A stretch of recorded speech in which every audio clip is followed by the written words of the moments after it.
Hello बच्चों, फिर से आपका सभी का एक बार फिर से स्वागत करते हैं आपके अपने यूट्यूब चैनल बिकम टॉपर पे। और जैसा कि अगर बात करें हम टॉपिक की, तो टॉपिक जो चल रहे थे पढ़े मैं दो वीडियो देता हूं। तो टॉपिक एक साइड चल रहा था इंटीग्रेशन समाकलन चल रहा था, और दूसरी साइड चल रहा था वेक्टर अलजेब्रा सदिश विश्लेषण चल रहा था। ठीक है, तो वेक्टर अलजेब्रा मैंने कहा था लास्ट आ गया है। मैं पढ़ा रहा था विविध, शायद मिसलिनियस पढ़ा रहा था, मिसलिनियस 10 पढ़ा रहा था। क्या पढ़ा रहा था मैं? मिसलिनियस 10 या विविध प्रश्नावली, विविध प्रश्नावली में 10 पढ़ा रहा था। तो उसके मैंने आपको करवा दिए थे 10 नंबर क्वेश्चन तक करा दिया था, और बोला था कि जो 11 नंबर क्वेश्चन है वो आज थोड़ा सा वीडियो लंबा हो जाएगा, क्योंकि आज मैं इसको ख़त्म कर दूंगा और कल से अपने नए टॉपिक में चलेंगे। ठीक है, तो बिना किसी फर्जी बात के चलते हैं अपने आज के टॉपिक पे। तो बात करते हैं बेटा 11 नंबर क्वेश्चन की विविध 10 में। ठीक है, बात करते हैं 11 नंबर क्वेश्चन की। बेटा जो 11 नंबर क्वेश्चन वो कहता है कि दर्शाइए कि O X O Y O Z अक्षों के साथ बराबर झुके हुए सदिश की दिक कोसाइन ये होती है। मतलब दिखाना है आपको कि जैसे आपके अक्ष कौन कौन से होते हैं। तो होता है आपका ओ एक्स अक्ष, ओ वाई अक्ष और ओ जेड अक्ष। तो कह रहा है कि ये जो है ना, ये कह रहा है कि समान झुके हुए सदिश की दिक कोसाइन 1/√3 1/√3 1/√3 होती हैं। तो मैंने क्या कहा कि इसके साथ में होता है कोण होता है अल्फा, इसके साथ होता है बीटा और इसके साथ होता है गामा। ठीक है, तो मैंने मान लिया कि O X O Y O Z तीनों कैसे हैं, तीनों एक समान इस प्रकार से झुके हैं। तो आप जानते हो कि अगर मैं कह दूं कि कोई तीन अक्ष हैं या कोई एक ऐसा सदिश है जो तीनों अक्षों में एक समान तरीके से झुका है, इसका मतलब बेटा सीधा सा ये होता है कि वो जो उसका एंगल है वो कैसा है, एक जैसा है। मतलब अगर हम बात करें तो अगर हम मान लें कि अगर ये तीनों ओ एक्स ओ वाई और ओ जेड अगर तीनों कैसे झुके हैं, समान झुके हैं, तो एंगल मैंने मान लिया क्या है, अल्फा है। अब आप जानते हो कि जो भी अगर हम बात करें दिक कोसाइन निकालने के लिए क्या होता है, तो सर जी होता है एक होता है कॉस अल्फा। कॉस अल्फा किस में होता है सर जी? ओ एक्स की दिशा में होता है या एक्स अक्ष की दिशा में होता है। बात करें अगर कॉस बीटा की, लेकिन मैंने क्या माना, मैंने तीनों को ही अल्फा मान लिया है। तो ये हो जाएगा कॉस अल्फा। ये क्या हो जाएगा सर जी? ओ वाई की दिशा में या वाई अक्ष की दिशा में। बात करें कॉस गामा की, तो मैंने गामा को भी क्या मान लिया, अल्फा मान लिया, क्योंकि सवाल में खुद कह रहा था कि तीनों समान तरीके से झुके हैं। मतलब तीनों के साथ जो एंगल बना रहा है वो कैसा बना रहा है, एक तरीके का ही बना रहा है। ठीक, मैंने बेटा एक फार्मूला पढ़ाया था कि cos square alpha plus cos square beta plus cos square gamma is equal to 1। मैंने कहा था दिक कोसाइन में आपस में ये संबंध होता है। इसको एक प्रकार से मैंने और रिप्रेजेंट किया था।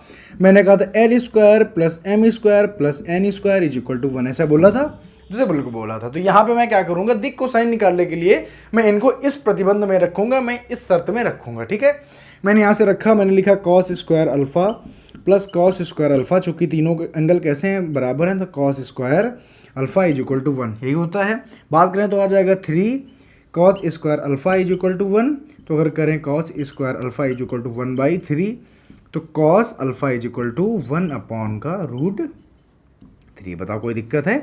तो बेटा जो दिक कोसाइन होती है वो क्या होती है, कॉस अल्फा होती है। याद रखना कभी आपको अल्फा नहीं निकालना है, आपको अल्फा नहीं निकालना है। जो दिक कोसाइन होती है वो होती है कॉस अल्फा, कॉस बीटा और कॉस गामा होती है। ठीक है, एंगल होते हैं, एंगल सिर्फ और सिर्फ एंगल आते हैं। इसको पूरे को आप कहोगे एक्स अक्ष की दिक कोसाइन, इसको पूरे कहोगे इस वाई अक्ष की दिक कोसाइन, और इसको पूरे को बोलते हो जेड अक्ष की दिक कोसाइन, ना कि अल्फा को बोला जाता है। इसलिए 1/√2। अब चूंकि तीनों कैसे हैं, तो कॉस अल्फा का ये आ गया है, तो आप जानते हो कि एक्स अक्ष का भी 1/√3 आएगा, वाई एच का भी 1/√3 आएगा और जेड एच का भी 1/√3 आएगा, क्योंकि कॉस अल्फा में निकल आया है और तीनों cos alpha cos alpha cos alpha हैं। तो इससे सिद्ध होता है कि O X O Y O Z के साथ में तीनों जो कि समान प्रकार से झुके हुए हैं, समान प्रकार झुके होने के मतलब उनका एंगल कैसा है, एक जैसा है। तो उनके जो दिक कोसाइन का जो वैल्यू आएगी वो ये आ जाएगी। समझ गए? चलो आगे की बात करें। तो जी सर आगे की बात, ठीक है, हटा दें इसको।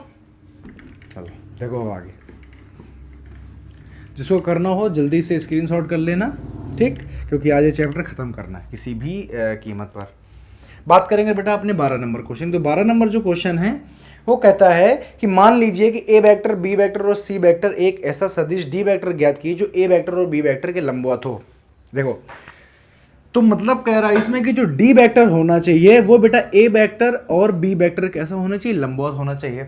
और देखो तो ए वेक्टर बी वेक्टर के लंबवत। तो बताओ अगर मुझे ए वेक्टर और बी वेक्टर के लंबवत कोई डी वेक्टर निकालना है, तो अगर मैं ए वेक्टर और बी वेक्टर अगर क्रॉस कर दूं या क्रॉस प्रोडक्ट निकाल दूं तो क्या डी वेक्टर नहीं निकलेगा? मैंने आपको पहले भी बताया था कि अगर कोई दो सदिश हैं, ये है ए वेक्टर और ये है बी वेक्टर, तो इनका जो परिणामी सदिश आता है या इनका जो मल्टीप्लाई आएगा वो हमेशा दोनों के कैसा होता है सर जी? दोनों के लंबवत होता है, उसको एन कैप मानते थे।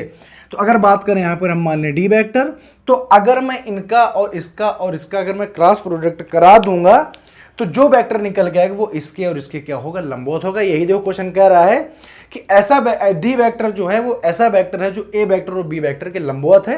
तो कोई दूसरा तरीका नहीं है कि आप ए वेक्टर और बी वेक्टर के लंबवत कोई ऐसा वेक्टर डी वेक्टर निकाल सको।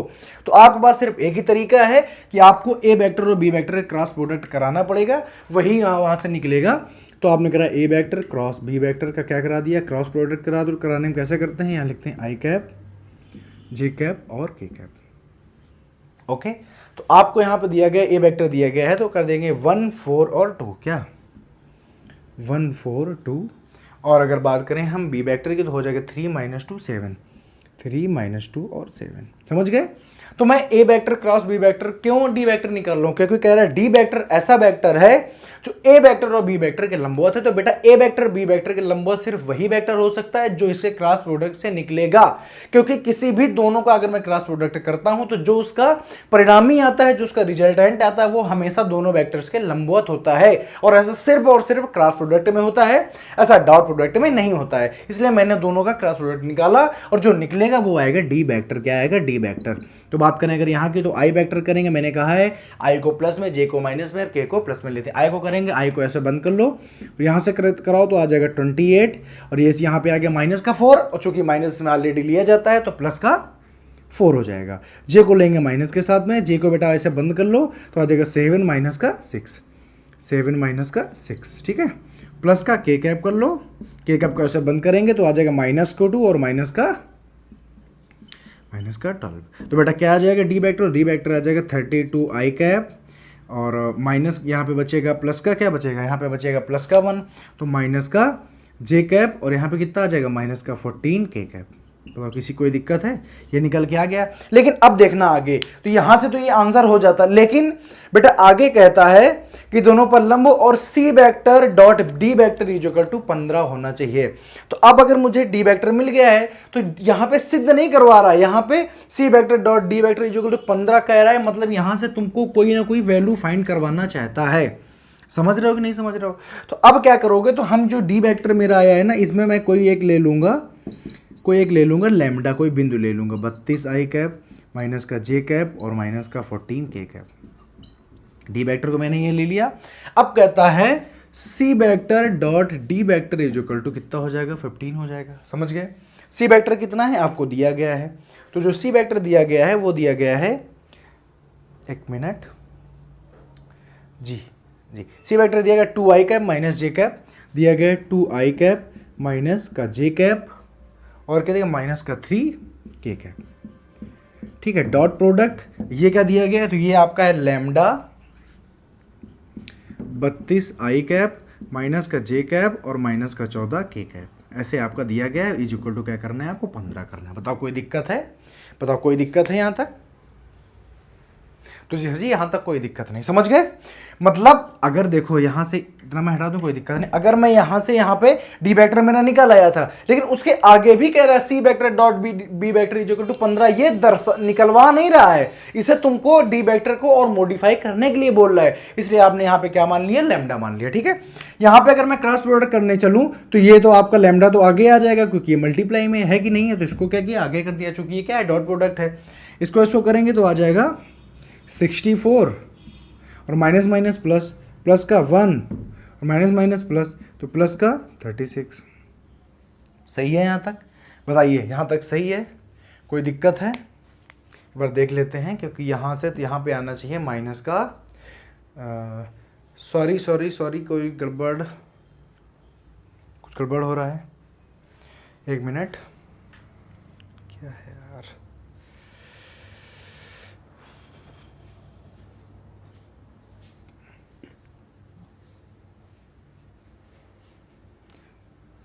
थोड़ा सा एक चीज़ देखो, यहाँ से गड़बड़ हुई है यहाँ पे जो सी वेक्टर आया है वो मुझे लगता है थोड़ा सा गड़बड़ हो गया है। 2i वेक्टर माइनस जे वेक्टर और प्लस का 4k का, एक मिनट, ये आया बेटा प्लस का 4k कैप। कितना आया है? प्लस का 4k वेक्टर आया, ठीक है। तो अगर इसको बेटा मैं ऐड करूंगा तो ये कितना आ जाएगा, और मल्टीप्लाई करूंगा तो आएगा 56 आएगा, लेकिन काहे का आएगा? माइनस का आएगा। समझ गए? यहाँ पे थोड़ी सी गलती हुई थी क्योंकि मैंने सी वेक्टर को गलत नोट कर लिया था, ठीक है। यहाँ तक आ गया। इज इक्वल टू हो गया 15। यहाँ से करेंगे तो आ जाएगा, यहाँ से बताओ इसको इसमें जोड़ दूँ कितना आ जाएगा, तो ये हो जाएगा 65 और 65 में 56 चला गया, आ जाएगा 9 लैम्डा इज इक्वल टू 15। तो लैम्डा इज इक्वल टू 15/9 तो आ जाएगा 5/3। लैम्डा इज इक्वल टू कितना आ गया? 5/3 है। अब आप डी वेक्टर को मॉडिफाई कर सकते हो। कैसे? D vector is equal to क्या आपने क्या लिया था? तो sir ji D vector is equal to मैंने लिया था lambda 32 I cap minus J cap minus 14 K cap लिया था। लैम्डा की आप वैल्यू रख देंगे 5/3 32 आई कैप माइनस का जे कैप और माइनस का 14 के कैप। ऐसा हो जाएगा, ठीक है। अब इसके अंदर इसका मल्टीप्लाई करा दो तो D vector is equal to 5 × 32/3 I cap minus का 5/3 जे कैप और माइनस का 5 × 14/3 के कैप। समझ गए? और अगर फाइनल आंसर की बात करें कितना आ जाएगा? 5 × 2 = 10 और 5 × 3 = 15/3 आई कैप। सही है, 16, ठीक है। 16 आई कैप माइनस का 5/3 जे कैप और माइनस का 17/3 के कैप। तो कोई दिक्कत है? ये क्या आया है? ये आपको वही डी वेक्टर आया है। क्या आया है? डी वेक्टर आया। तो मैंने यहाँ से कहा था आपको डी वेक्टर को मॉडिफाई कर लेना है। समझ गए? यहाँ से क्या बोला था आप समझे? कह रहा था कि इसके और इसको लंबवत हो तो लंबवत क्या निकालना था? क्रॉस प्रोडक्ट मैंने निकाल दिया। यहाँ तक मेरा आंसर आ गया था, लेकिन उसने ये एक थोड़ा सा खुराफात कर दिया कि सी वेक्टर डॉट बी वेक्टर 15। तो ये वो पूछ नहीं रहा था, वो कह रहा था कि बताओ मुझे कि 15 है तो कुछ ना कुछ मॉडिफाई करो। तो यहाँ पे मैंने क्या माना? लैम्डा माना, और यहाँ से मैंने करके लैम्डा की वैल्यू फाइंड की और उठा के मैंने अपने डी वेक्टर में रख दी, तो आंसर मेरा और भी बेटर हो गया। ठीक है, समझ में आई बात? ठीक है, चलो आगे।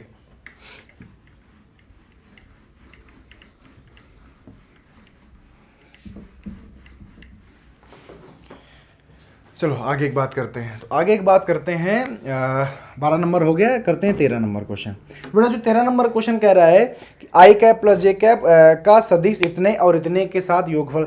तो मतलब देखो दे रहा है ए वेक्टर दिया है, बी वेक्टर दिया है और सी वेक्टर दिया है। तो सबसे पहले आप इसके क्या करोगे? वेक्टर नोट कर लोगे। तो ये है आई वेक्टर, जे वेक्टर, के वेक्टर। आई वेक्टर प्लस जे वेक्टर और प्लस का के वेक्टर। ठीक है, फिर दिया गया है आपका बी वेक्टर दिया गया है 2 आई कैप प्लस का 4 जे कैप और प्लस का 4 जे कैप माइनस का 5 के कैप। सभी लोग जो डिजिट जो ये चीज़ें नोट करें, साइन और उसके कोफिशिएंट बहुत अच्छी तरीके नोट करने, वरना क्वेश्चन गलत हो जाएगा।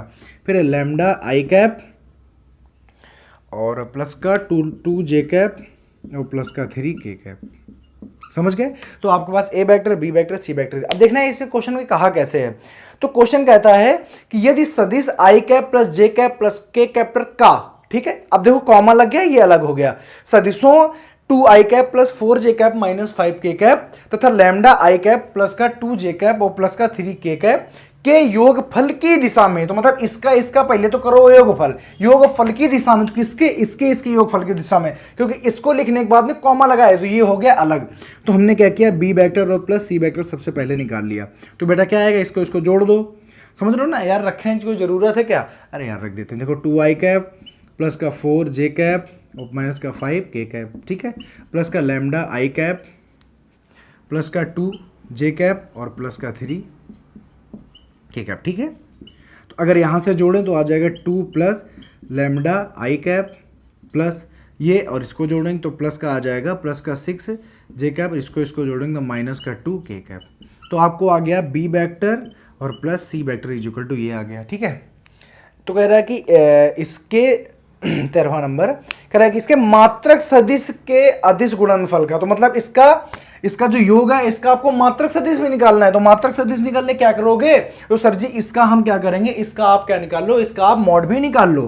तो B vector plus C vector का मॉड्यूलस भी निकाला तो आ गया अंडर रूट 2 माइनस पाई का 2 प्लस लैम्डा का होल स्क्वायर प्लस का 6 का होल स्क्वायर और प्लस का 4 या प्लस का 2 का होल स्क्वायर लिख सकते हो, 4 ही आएगा ऑलमोस्ट। ठीक है, तो अगर यहाँ से हम पूरा करना चाहें कितना आ जाएगा, तो ये आ जाएगा, इसको अगर पूरा खोल दें तो क्या आएगा, 2 का स्क्वायर कर दिया 4 और प्लस का लैम्डा का स्क्वायर और प्लस का 2ab तो आ जाएगा, या इसको सॉल्व ना करो आप, ऐसे ही रखा रहने दो, 2 माइनस लैम्डा का 2 प्लस लैम्डा का और 36 और 4 कितना हो जाएगा, 36 4 40 हो जाएगा। तो देखो आपको ये पता चल गया।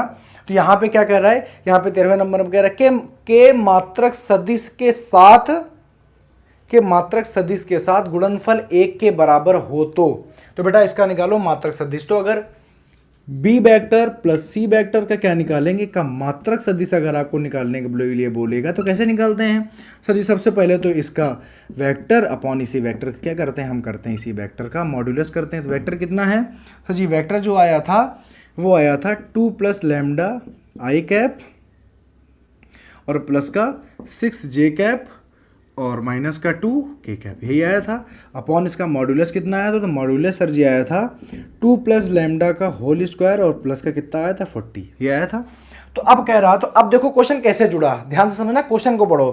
क्वेश्चन कह रहा है यदि सदिश आई कैप प्लस जे कैप प्लस के कैप का सदिशों इतने और इतने के योगफल की दिशा में मात्रक सदिश के साथ अदिश गुणनफल, मतलब इसका किसका, इसका इनके योग के मात्रक सदिश के साथ अदिश गुणा, मतलब इसका और इसका अदिश गुणा, किसका, इसका और उसका अदिश गुणा। तो कर दो भैया अदिश गुणा किसका, ए वेक्टर और dot B vector plus C vector के यूनिट वेक्टर का क्या अदिश गुणा, मतलब डॉट प्रोडक्ट। डॉट प्रोडक्ट कितना है, कहता है कि डॉट प्रोडक्ट अगर 1 है तो लैम्डा की वैल्यू बताओ। मैंने कहा डॉट प्रोडक्ट क्या है, 1 है तो ये आप यहाँ से एक बात बताओ, हटा दें, यहाँ तक समझ गए।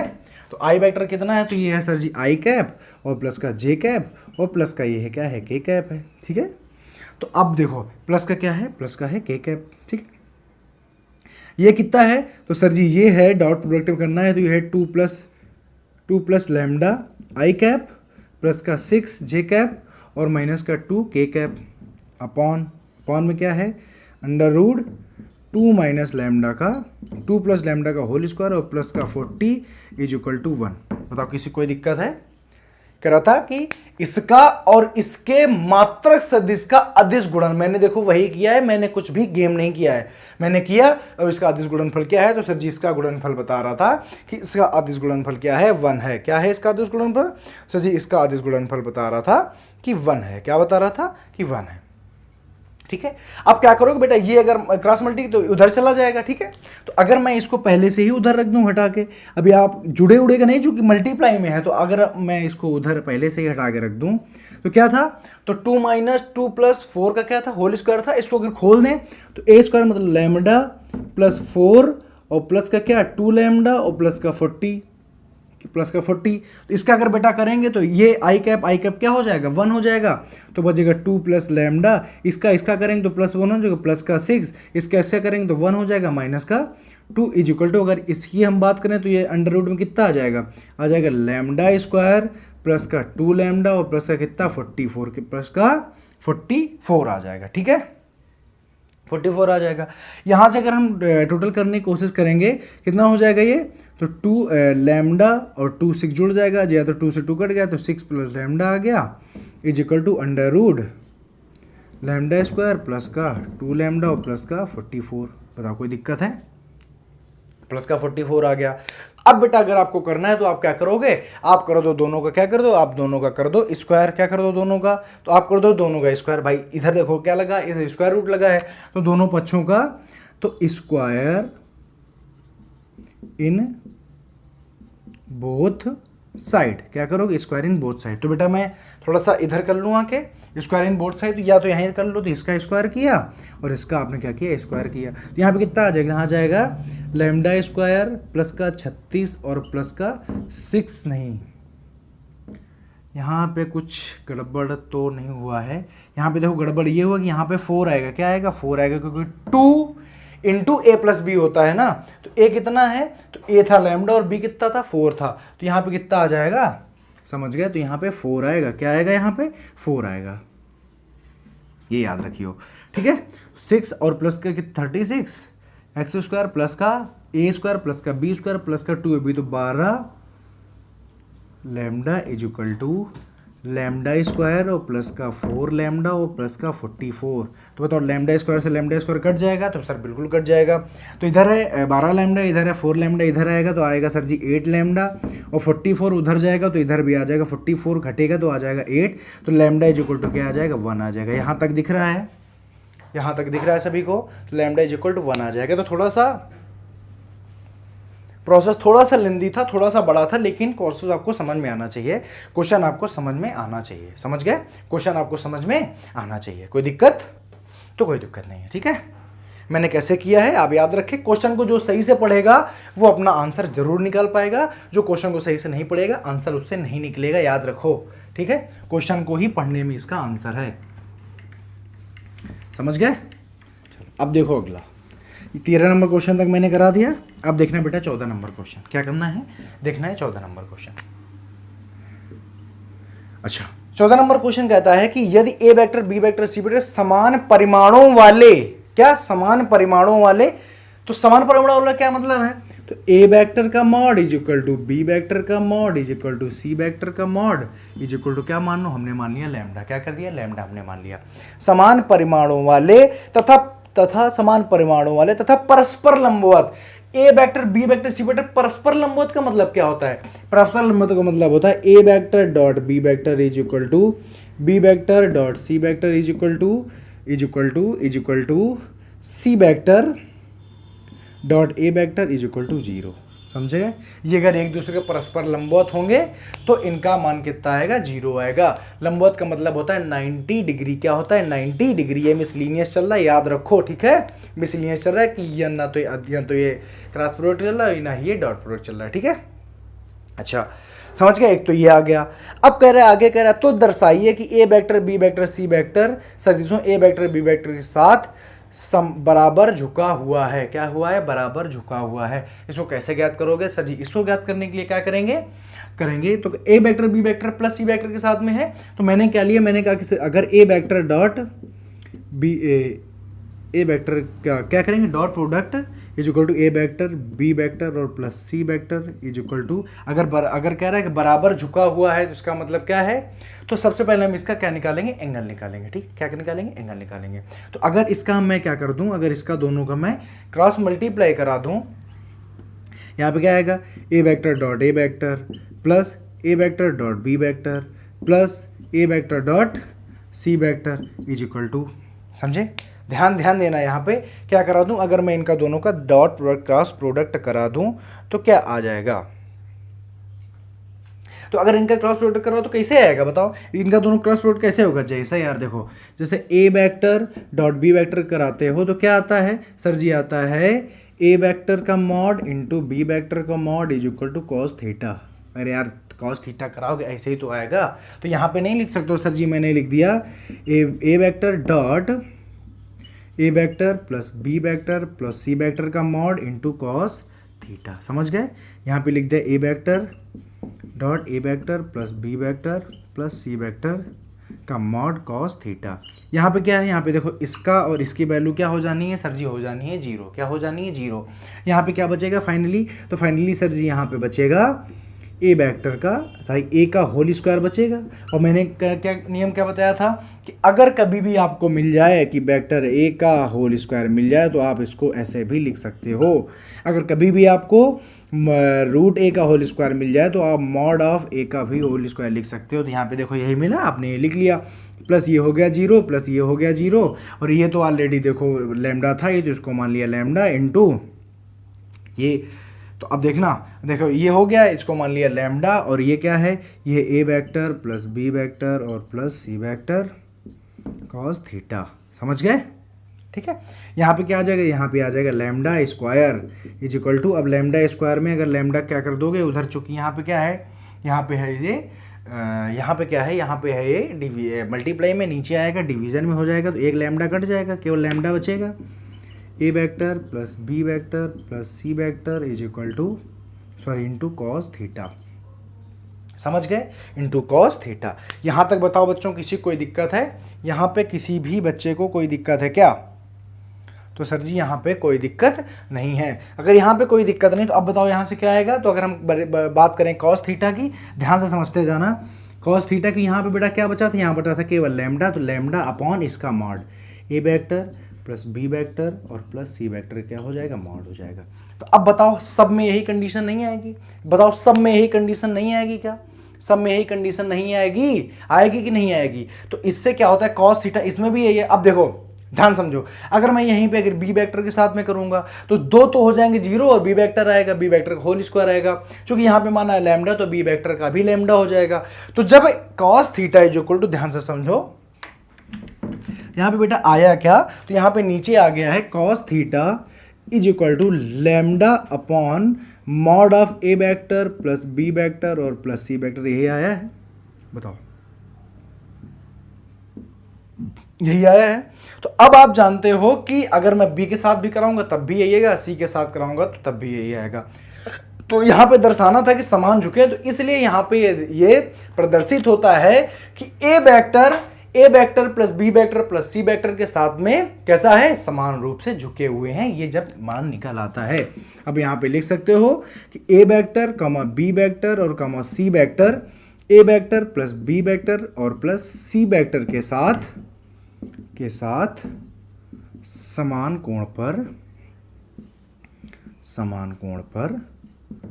झुके हैं। बताओ किसी कोई दिक्कत है? समान कोण पर झुके हैं, ठीक है, समझ गए? तो आपको क्या निकलना है, क्योंकि आप अगर बी वेक्टर का भी निकालोगे तब भी यही आएगा, सी वेक्टर का इसमें मल्टीप्लाई करोगे तब भी यही आएगा। समझ गए?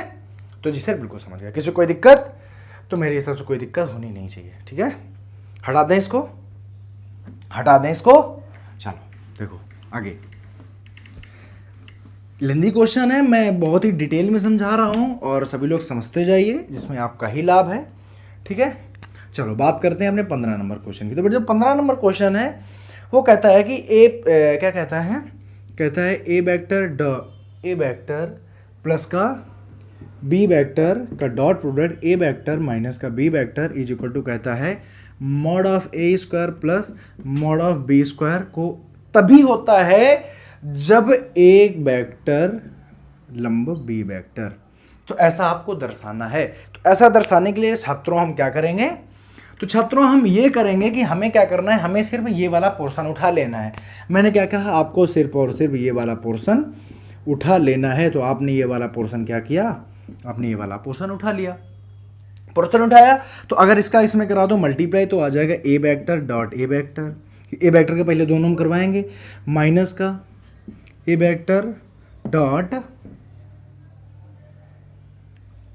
एक मिनट सॉरी दोनों में प्लस ही है, ठीक है, गलत ना करना। ऐसे कराएंगे तो आ जाएगा A vector dot B vector और प्लस का इसका जब कराएंगे तो आ जाएगा B vector dot A vector plus B vector और डॉट बी वेक्टर। इतना आ गया, ठीक है, इतना आ गया। तो यहाँ पे हम क्या लिख सकते हैं? हम ए वेक्टर का बेटा होल स्क्वायर नहीं लिख सकते हैं, और इसको हम क्या कर सकते हैं? आप जानते हो कि A vector dot B vector is equal to B vector dot A vector. ऐसा होता है, ऐसा होता है। तो मैं इसको सही कर लूँ तो प्लस का ये बताओ यहाँ पे और यहाँ पे एक जैसे नहीं हो जाएगा? प्लस का two A vector dot B vector नहीं आ जाएगा? सर जी बिल्कुल आ जाएगा। प्लस का बी वेक्टर का होल ऑफ स्क्वायर। मैंने अभी पिछले सूत्र में बताया है कि अगर इसका होल ऑफ स्क्वायर है तो आप इसको मॉड ऑफ स्क्वायर लिख सकते हो। तो mod of A square plus का 2 ए वेक्टर डॉट बी वेक्टर और प्लस का मॉड ऑफ बी का होल स्क्वायर। समझ गए? यहाँ तक बात समझ में आई कि नहीं है बताओ? जिसकी बच्चों को समझ में नहीं है वो आराम से यहाँ पे हमसे पूछ सकता है कि सर जी यहाँ पे क्या बात है। यहाँ पे समझ में आ गया? तो अब देखो क्या है कि अब यहाँ पे क्या हो जाएगा, यहाँ पे आप लगा सकते हो ए वेक्टर का होल स्क्वायर प्लस 2। अब देखो A vector dot B vector यहाँ पे क्या लगा सकते हो? तो A vector dot B vector की आप फार्मूला लगाओ तो mod of A vector dot mod of B vector cos theta plus का बी वेक्टर का होल स्क्वायर प्लस का बी वेक्टर का होल स्क्वायर। बंद कर दो। तो यहाँ पे मैंने क्या किया, मैंने कहा ए वेक्टर डॉट बी वेक्टर का आपने यहाँ पे क्या कर दिया, एक्सपेंशन कर दिया। अब देखो बेटा, अब हमेशा याद रखो कि एक तो एक्सपेंशन आप ना करो, मैंने कहा आप एक्सपेंशन ना करो, आप यहाँ तक केवल रखो। यहाँ तक बताओ बेटा समझ में आया मैंने कैसे किया है। अब देखो दो चीजें हैं यहाँ पे, एक चीज तो दी गई है कि अगर ए वेक्टर बी वेक्टर पे लंब होगा, अगर कह रहा है कि शर्त नंबर 1, क्या कंडीशन नंबर 1, कि अगर ए वेक्टर बी वेक्टर पर अगर लंब होगा तो A vector dot B vector is equal to 0 होगा, और जब A vector is equal to A vector dot B vector is equal to 0 होगा तभी क्या आएगा, तभी आएगा ए वेक्टर का होल ऑफ स्क्वायर, ये क्या हो जाएगा, 0 हो जाएगा, प्लस का 0 और प्लस का B vector whole of square. ठीक है, तो आ जाएगा ए वेक्टर का स्क्वायर और प्लस का मॉड बी वेक्टर का स्क्वायर, ये आ जाएगा। तो ऐसे सिद्ध होता है। फिर जो दूसरी कंडीशन है यहाँ पे देखो, यहाँ पे दूसरी कंडीशन ध्यान से समझते जाना सारी चीजें। ठीक है बेटा, जो दूसरी कंडीशन बोला तो उसने कहा कि A vector can not equal to 0 और B vector can not equal to 0। ठीक है, तो अगर लंबवत नहीं है तो ये दोनों अगर 0 नहीं है, तो अगर ए वेक्टर और बी वेक्टर में कोई 0 नहीं है तो बेटा एक मुझे बात बताओ कि A vector dot B vector is equal to 0 कैसे हो सकता है। ये तब होता जब ए वेक्टर बी वेक्टर पे लंब होता। मैंने पिछले आपको जब मैंने सदिश पढ़ाया था, जब मैंने डॉट प्रोडक्ट पढ़ाया तो मैंने आपको बहुत विधिवत बताया था कि ये दोनों अगर दोनों 0 नहीं है तो तब ये 0 एक ही शर्त में हो सकते हैं कि ये एक दूसरे के ऊपर क्या हो, लंब हो।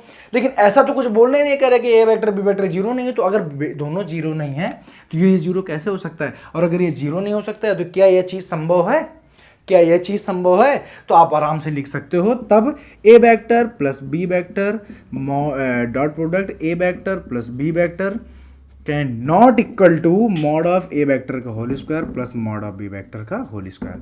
अगर यह संभव नहीं है तो आप क्या लिख सकते हो, इसलिए नीचे लिख सकते हो, इसलिए अगर ए वेक्टर लंब होगा बी वेक्टर पर तभी ये शर्त क्या है, तभी ये शर्त संभव है। समझ गए, कोई दिक्कत, आप लिख सकते हो। इसलिए ए वेक्टर और मॉड ऑफ जब बी वेक्टर होगा तभी A vector dot B vector is equal to 0 होगा, तभी ये वाली शर्त संभव है, उसमें संभव नहीं। मैंने क्या कहा फिर से समझो, जो मैंने दूसरी शर्त में कहा ध्यान से समझना, ए वेक्टर 0 नहीं है बी वेक्टर 0 नहीं है तो ए डॉट बी तभी 0 हो सकता है जब ए वेक्टर बी वेक्टर पर लंब हो। मैंने पिछले दिनों में आपको बताया था कि अब जरूरी नहीं है कि A vector dot B vector A vector is equal to 0 B vector is equal to 0 हो तभी A vector dot B vector is equal to 0 हो। समझ गए, A vector dot B vector is equal to 0 हो। तो यहाँ पे भी वही कह रहा है, लेकिन ऐसा कह रहा है कि यार नहीं है, तो मतलब अगर नहीं है और लंब भी नहीं है तो ऐसा नहीं हो सकता। ये सिर्फ एक ही कंडीशन हो सकती है, जब A vector dot B vector पर लंब होगा तो यहाँ पे ए वेक्टर 0 हो ना हो, बी वेक्टर 0 हो ना हो, लेकिन ए वेक्टर डॉट बी वेक्टर जो क्या होगा, 0 होगा। तो सिर्फ एक और एक कंडीशन होती, वही कह रहा है दर्शाइए कि ये वाली कंडीशन केवल और केवल तभी होती है जब ए वेक्टर लंब होता है बी वेक्टर पे।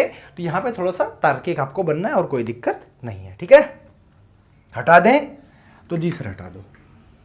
समझ गए, देखो मैं सारी चीजें इतनी मैंने आपको डिफाइन की, एक एक चीज मैंने आपको खोल खोल के बताई है कि कहां से क्या होता है, क्या दिक्कत आती है इसमें, क्या आप नहीं कर पाते हो, तो आप उस पर ध्यान दो। समझ रहे हो। चलो 16 नंबर क्वेश्चन करते हैं। अब थोड़े से क्वेश्चन है, मैंने सोचा थोड़ा सा वीडियो लंबा करें और खत्म करें। कहता है कि 16 कहता है यार ए वेक्टर बी वेक्टर के बीच का कोण निकालो। कह रहा है A vector dot B vector के बीच का क्या निकालो, ए वेक्टर और बी वेक्टर के बीच का थीटा निकालो। तो A vector dot B vector के बीच का थीटा निकालो कब, जब A vector dot B vector greater equal 0। देखो तो ए वेक्टर डॉट बी, इसका फॉर्मूला क्या होता है सर जी, ए वेक्टर का मॉड इंटू बी वेक्टर का mod into cos theta greater equal 0 कब होगा, इसका एंगल फाइंड करना है। मतलब थीटा की जगह क्या क्या रखें, 0 हो। तो आप जानते हो कॉस थीटा को आप 0 के बराबर या 0 से बड़ा और 90 के बराबर या 90 से बड़ा अगर आप रखोगे, 90 के बराबर या 90 से बड़ा रखोगे, अगर आप इतना रखते हो तभी ये जो है, तभी ये ए वेक्टर डॉट बी वेक्टर क्या आएगा, 0 से बड़ा आएगा। तो यही जो है ना, तो यही क्या है, यही आपका आंसर है। समझ गए। तो जो एंगल की जो ड्यूरेशन आएगी वो 0, क्योंकि cos 0 क्या होता है, 1 होता है, और अगर यहाँ पे 1 रखा जाएगा तो ये 0 के से बड़ा होगा। और cos 90 रखोगे सर को, cos 90 तो 0 होता है, तो वही तो कह रहा है कि 0 से बड़ा या बराबर, तो cos 90 में बराबर हो जाएगा। बाकी आप 45 रखो, आप 60 रखो, आप 30 रखो, लेकिन हमेशा और हमेशा a प्लस बी क्या आएगा, बड़ा आएगा। क्योंकि आप जब 0 रखोगे तो आएगा 1, तो आ जाएगा आप कैसा 0 से बड़ा आ जाएगा, ठीक है। 30 रखोगे, 30 होता है √3/2, तो हमेशा बड़ा बड़ा बड़ा बड़ा, समझ गए। तो टाइम ड्यूरेशन जो एंगल ड्यूरेशन आएगी वो ये आ जाएगा। बताओ किसी कोई दिक्कत, बताओ कोई दिक्कत है? सर जी कोई दिक्कत नहीं, ठीक है। बस दिमाग से आपको चलना है। 16 नंबर क्वेश्चन खत्म। जो कितने सरल सरल क्वेश्चन है। बात करेंगे हम 17 नंबर क्वेश्चन की, इसकी 17 नंबर क्वेश्चन की। तो 17 नंबर क्वेश्चन का था ए वेक्टर डॉट बी दो मात्रक सदिश हैं। मात्रक सदिश मतलब ए वेक्टर का मॉड और बी वेक्टर का मॉड कैसा है, 1 के बराबर है, ठीक है। अब आगे कह रहा है कि इसके बीच का कोण थीटा हो, थीटा मतलब थीटा कौन सा कोण लिया जाए कि A vector plus B vector भी क्या हो जाए, इसका भी मॉड क्या हो जाए, 1 हो जाए। तो इसका मॉड 1 करने के लिए थीटा को क्या लेना पड़ेगा, ये तो कह रहा है। तो जी हाँ यही कह रहा है, एक सदिश वेक्टर को थीटा को 1 करने के लिए। तो इसमें हम क्या करेंगे, तो इसके लिए हमें क्या करना पड़ेगा, अगर हम थीटा की जगह पे क्या रख दें तो A vector plus B vector को हम क्या करेंगे, तो हम क्या करें, इसको क्या करें, इसका कर दें होल। आप अगर हम स्क्वायर कर देंगे तो 1 मिनट देखते हैं क्या करते हैं इसका। तो इसको हम क्या करेंगे, अगर हम इसका होल आप स्क्वायर कर दें, क्या कर दें, अगर हम इसका होल आप स्क्वायर कर दें, हाँ क्या करेंगे, अगर हम इसका होल आप स्क्वायर कर दें, क्योंकि दूसरा कोई तरीका भी नहीं, तो इसका भी स्क्वायर कर दिया, इसका भी स्क्वायर कर दिया। तो जब हम इसका क्या करेंगे, स्क्वायर करेंगे, तो ये आ जाएगा मॉड ऑफ ए का whole square plus mod of B का होल स्क्वायर और प्लस का 2a vector dot B vector is equal to 1, यही आएगा, ठीक है। आप जानते हो ये और ये क्या है, 1 है, तो 1 + 2 into A vector dot B vector. A vector dot B क्या हो जाएगा, mod of A vector dot mod of B vector into cos theta is equal to क्या हो जाएगा, 1 आ जाएगा, ठीक है। इसके और यहाँ भी क्या रख दोगे, 1 रख दो, समझते जाना। एक क्या हो जाएगा 2 और प्लस 2 प्लस यहाँ पे क्या हो जाएगा 2 और यहाँ पे भी 1 into 1 cos theta is equal to क्या हो जाएगा, 1 आ जाएगा। तो अगर इसको उधर ले जाएंगे तो आ जाएगा 2 cos theta is equal to 1 - 2, तो आ जाएगा माइनस का 1 आएगा, जी आएगा।